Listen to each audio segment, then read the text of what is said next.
Today we're here at Arlington National Cemetery, and somewhere out here is the final resting place of Bobby Kennedy.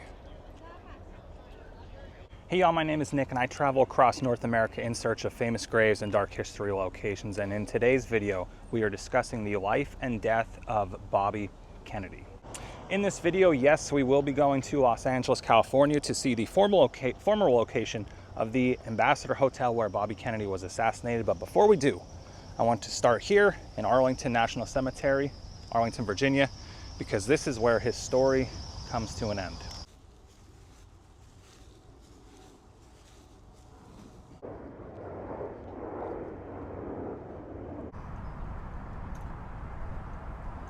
When most people think of the Kennedy family, it's no surprise that your mind just goes to thinking about JFK and his assassination. But, you know, if you think about it, Bobby's story is not much different. Almost, in a way, just as tragic.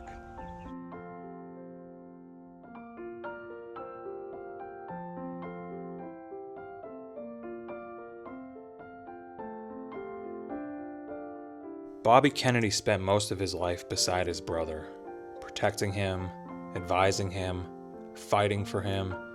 The Kennedy name became almost larger than life, but behind it all was constant tragedy. And when JFK was assassinated in Dallas, something changed in Bobby forever. We can see the First Lady's paint suit. That's the only identification we could see, but we know it is the President's car. Another car directly behind the presidential car. There were also parties in that car. Another Secret Service man spread eagle over them. We don't know. Perhaps there was some hid in that car as well. We're not sure. And just now we've received reports here at Parkland that Governor Connolly was shot in the upper left chest, and the first unconfirmed reports say the president was hit in the head. President Kennedy has been given a blood transfusion at Parkland Hospital here in Dallas in an effort to save his life after he and Governor John Connolly of Texas were shot in an assassination attempt in downtown Dallas. A priest has been ordered, emergency supplies of blood also being rushed to the hospital. Just a moment. We have a bulletin coming in. We now switch you directly to Parkland Hospital and KBOX News Director Bill Hampton. The President of the United States is dead.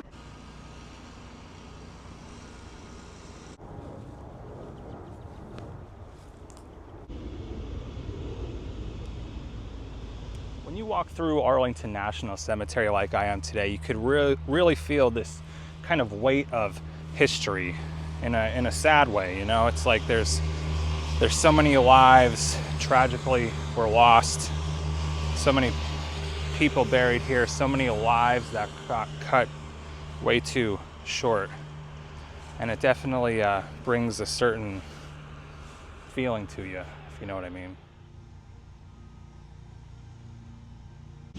After JFK died in 1963, to me it felt like Bobby was the one almost carrying the grief on his shoulders for the entire nation.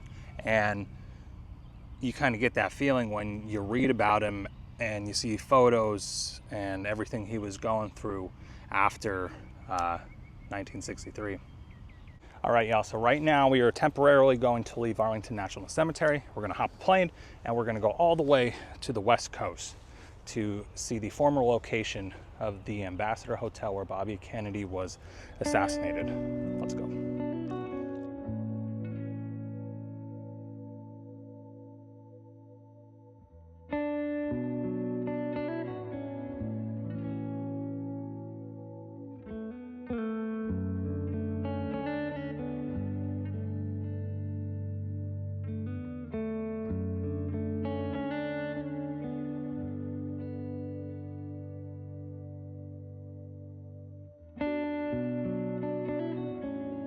Analysis, and that what has been going on within the United States over the period of the last 3 years.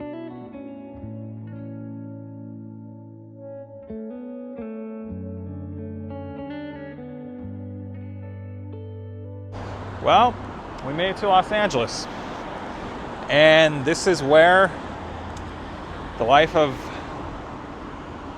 Bobby Kennedy would tragically come to an end. It's a shame that this fence is here now, but what are you gonna do? So by 1968, Bobby Kennedy had entered the presidential race, and his campaign was gaining momentum pretty fast, actually. You know, he was connecting with young voters, working class Americans, and people who, you know, felt left behind. And then on June 5th, 1968, after winning the Democratic primary, Bobby Kennedy would come here to make a victory speech at the old Ambassador Hotel, which was right here. And then moments later, just after midnight, he walked through the kitchen pantry area, and that's when it happened. Bobby Kennedy was shot right here multiple times by a man by the name of Saran. And if I'm pronouncing that right, I think I am. Senator Robert Francis Kennedy died at 1:44 a.m. today, June 6, 1968. But he was only 42 years old, and, you know, just like that, another Kennedy gone, another tragic moment for the Kennedy family.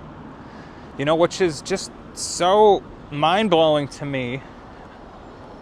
Maybe I shouldn't use that word because of JFK, but it's so crazy to me, the tragedy of the Kennedy family. Like, for sure, one of the, you know, most successful American families, the Kennedys. Such tragedy. Obviously, JFK Jr. with the plane crash in the ocean. I mean, and it goes on and on. I'm not going to list everybody, but it just goes on and on.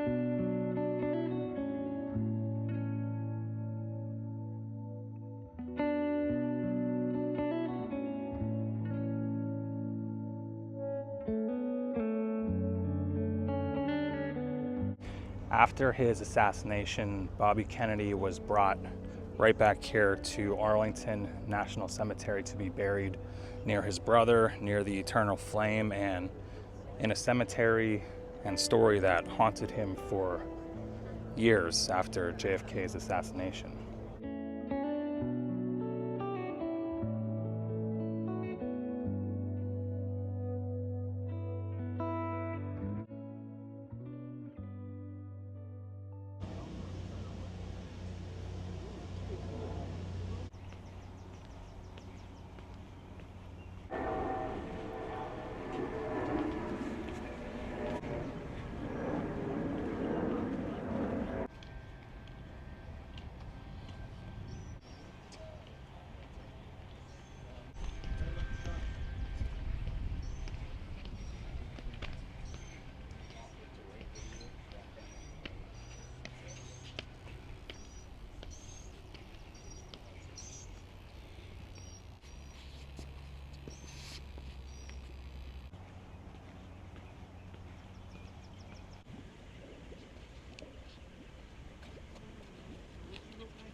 After seeing the Kennedy brothers' graves, I started thinking about how different history would have been if it didn't end up the way it did. But, you know, history's interesting like that. We have two brothers, two assassinations, both buried right here in Arlington National Cemetery.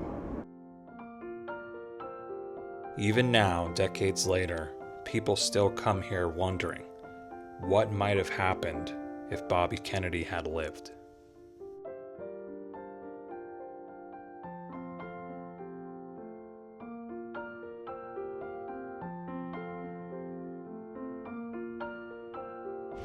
All right, y'all, I want to thank you so much for watching this video. If you are interested in more JFK videos, check out my JFK playlist, which will be here. I want to thank my channel members as well. If you are interested in becoming a channel member, YouTube makes it very easy. Go on my channel, click the join button, and you will have behind the scenes access to our Beyond the Grave community.